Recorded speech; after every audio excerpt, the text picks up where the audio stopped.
નમસ્કાર, આપ જોઈ રહ્યા છો સ્પાર્ક ટુડે ન્યૂઝ। આમોદ તાલુકાના બોડકા ગામે ખેડૂતો ખૂબ જ હેરાન થઈ રહ્યા છે। સતત બીજા દિવસે પણ નહેર નિગમની ગંભીર બેદરકારીના કારણે ખેડૂતો પાયમાલ બન્યા છે। નહેરમાં પડેલા ગાબડા અને તૂટેલા ભાગોને કારણે અચાનક પાણી ખેતરોમાં ઘૂસી જતા તૈયાર ઉભેલો મગનો પાક પાણીમાં ગરકાવ થઈ ગયો છે। ખેડૂતોનો મગનો પાક બસ કાપવાની તૈયારીમાં હતો, પરંતુ નહેર નિગમની નિષ્ક્રિયતા અને બેદરકારીના કારણે અંદાજે 10 થી 20 એકર જેટલી જમીનમાં પાણી ફરી વળ્યું અને ખેડૂતોને ભારે આર્થિક ફટકો વાગ્યો। દાણ પર ખેતી કરનાર અને દેવામાં ડૂબેલા ખેડૂતો માટે આ ઘટના કમરતોડ સાબિત થઈ છે। મીડિયા સમક્ષ આવી ખેડૂતો પોતાની પાયમાલ થયેલી ખેતી રૂબરૂ બતાવી પાણીના ભરાવાને કારણે પાક સડી જવાની ભીતિ વચ્ચે ચોધાર આંસુએ તેઓને રડવાનો વારો આવ્યો છે। ભરતભાઈ ચતુરભાઈ પરમાર। આ અમારા ગામના ખેડૂતો છે। બધા ઓછામાં ઓછું 100 થી 200 એકર જમીન નહેરના પાણીથી લોકનો લેવાનો પાક, તૈયાર પાક આજે સંપૂર્ણ ખલાસ થઈ ગયો છે। લોકોએ જમીન ખેરવા માટે લોકો પાસેથી વ્યાજે ઉછીના પાછીના લઈ પૈસા લીધેલા। હવે એ લોકોને આજે તૈયાર માલ આજે સંપૂર્ણ પૂરી રીતે ખલાસ થઈ ગયેલો છે। આજે સરકાર પાસે એ જ માંગ કે આ લોકોને વળતર સારી રીતે આપે એવી જ માંગ છે। નરેન્દ્રભાઈ પટેલ, આમોદ તાલુકા કોંગ્રેસ સમિતિ પ્રમુખ શ્રી। આજે અમે નર્મદા નિગમની ઓફિસ ખાતે અધિકારીશ્રીને મળવા ગયા હતા।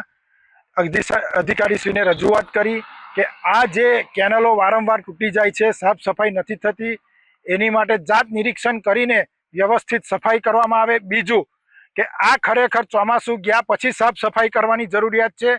અત્યારે નર્મદા નિગમના અધિકારીઓ અત્યારે સાફ સફાઈ કરાવે છે।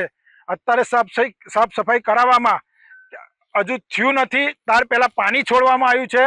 પાણી છોડવાના કારણે ને નર્મદા નિગમની ઘોર બેદરકારીના કારણે આ ખેડૂતોનો મહામૂલો પાક, જે ખેડૂતોના મોઢામાં આવેલો કોરિયો છીનવાઈ ગયો છે, એ એક નર્મદા નિગમના અધિકારીઓને લીધે જ આ ખેડૂતોને નુકસાન થયું છે। અને કોંગ્રેસ પક્ષની સબળ માંગ છે કે આ ખેડૂતોને તાત્કાલિક સર્વે કરીને નર્મદા નિગમ જવાબદારી નક્કી કરે અને આ ખેડૂતોને સહાય વહેલામાં વહેલી તકે સહાય ચૂકવે। જો સહાય ચૂકવવામાં નહીં આવે તો નર્મદા નિગમની ઓફિસે અમે દરેક ખેડૂતોને સાથે રાખીને ધરણા પર બેસીશું। એની તમામ જવાબદારી પ્રશાસનની રહેશે। ગોવિંદભાઈ ક્યાં રહો છો? બોલકા શું થયું છે અહીંયા? સાહેબ, આ નહેરના પાણીથી અમારી મગનું પાકની નિષ્ફળતા ગઈ છે। મને એકલાને નુકસાન નહીં થયું, પણ અમારા આજુબાજુ ખેડૂતો બધાને નુકસાન ઘણું થયેલું છે। 200 એકર જેવું નુકસાન થયેલું છે। કોની બેદરકારી છે? નર્મદાની બેદરકારી છે સાહેબ। જ્યારે જરૂરિયાત જ્યારે જરૂરિયાત હોય પાણીની, ત્યારે ખેડૂતને પાણી નથી મળતું, અને જ્યારે પાકવા આવે છે ત્યારે બિન છોડી મેલે છે એનું પાણી આ લોકો નહેરમાં। અને નહેર તૂટી જાય છે વારંવાર, એની કોઈ કાળજી લેતું જ નથી। જ્યારે ખેડૂત ફોન કરીને થાકે છે, પણ કોઈ ઉપર સાંભળવા વાળું કોઈ રાજી નહીં। શું માંગણી છે તમારી? અમારે તો અમારા પાકની વળતર મળે એવી માગણી છે।